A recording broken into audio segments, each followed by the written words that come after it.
John, I wanted to ask you about something from Panamint last year. What I remember you saying in the interaction was it's advanced spiritual practice to believe that you can have it all, that you can have your purpose and your family and all of these things. And that, that continues to resonate with me. Like I see the places where I believe I can have one or the other, and this scarcity mindset. But what I wanted to ask about with that is, like, I see the areas where it benefits me to want to be more, that to like want to achieve, to want to earn a certain amount or own certain things. But I also see this part where it's really, and I feel like this is more of the edge for me, it's really important for me just to be content with what I have and really grateful for what I have. So like with my men's group, there's the part of me that wants to have more men's groups and have more people, but there's part where it's like, man, can I just do my best work and be fine if I never add another person? Like, can I just be fine with whatever is rather than owning another house or whatever else? And so at times it feels like those are in conflict, but I'm just kind of curious. Well, no, they're not. They're not in conflict. It's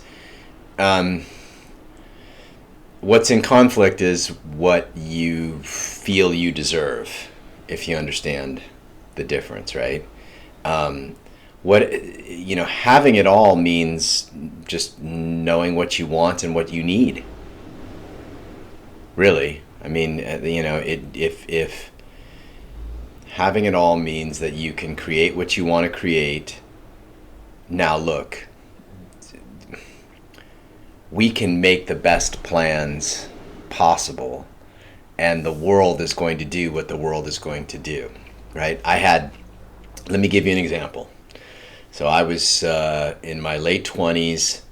I was part of a small group of people who were recruited by the Rockefeller Foundation to study Latin American art and museums.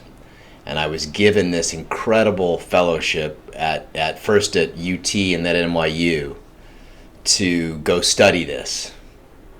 And I get to Austin, I'm working with the top minds in the art field, like the A team, and curating and putting together stuff. Guess who comes along? Claire, right? So the whole fucking plan totally changed course, right? And we know how beautiful that was, right? And how beautiful that is, and how none of this would even happen, right? So on one hand, yes, there's a sense of what I think I hear you saying is that you're struggling more with the patience of the process.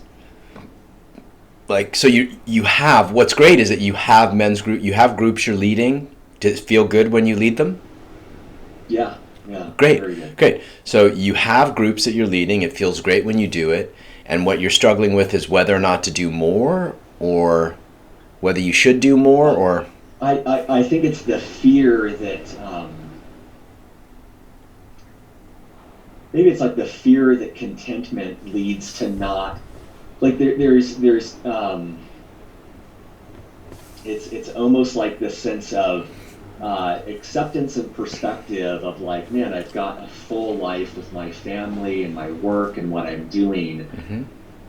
And then a lot in popular culture is like stretching to do more, which I think can be right at times. Mm-hmm. But there's also kind of like the it feels like that balance point between just kind of like I'm content right now. But so look, let's just start there. Let's just start there. If you're content, that is it. That's success.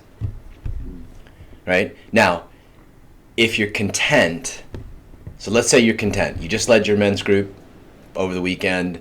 You're with your family. you've got enough money to pay the bills and buy some Bitcoin or whatever it is that you're doing in your life, right? And you feel good.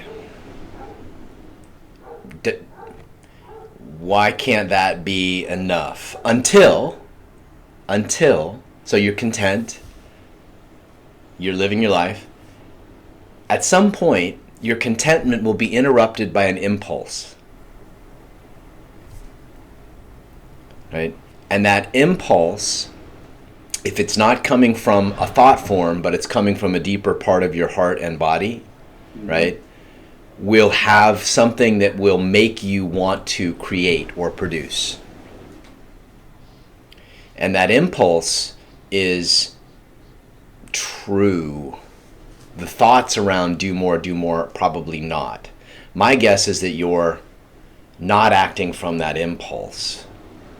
So if you could just let's just go old school. If you didn't have to worry about money and you could just do it whatever you wanted tomorrow, wake up and do whatever you wanted tomorrow, what would you do? The thing that immediately came up was right. Right was one of, yeah. Okay, great. So that's an impulse. Can you feel it's an impulse? Yeah. That should be followed, in my opinion. Right? That should be followed. And tuning ourselves back into what feels good. Now, what makes us productive? What makes us productive? This is strange. I don't think I've ever said this to you guys, but this is true. What makes us productive is feeling good. Is doing what feels good. The more we do what feels good, the more productive we're going to be. Right?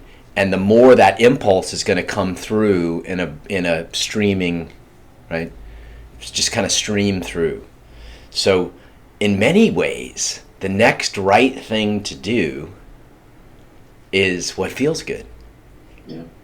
You know, and if writing feels good, or playing with your kid feels good, or taking a hike feels good, or jumping in the ocean feels good, that's the next thing to do.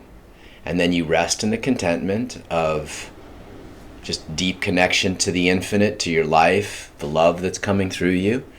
And don't worry, an impulse will come. An impulse will come. Like almost all masculine beings that I know, they can't escape the impulse.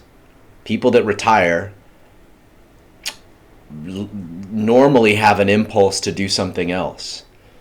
Or they'll find hobbies to squash the impulse.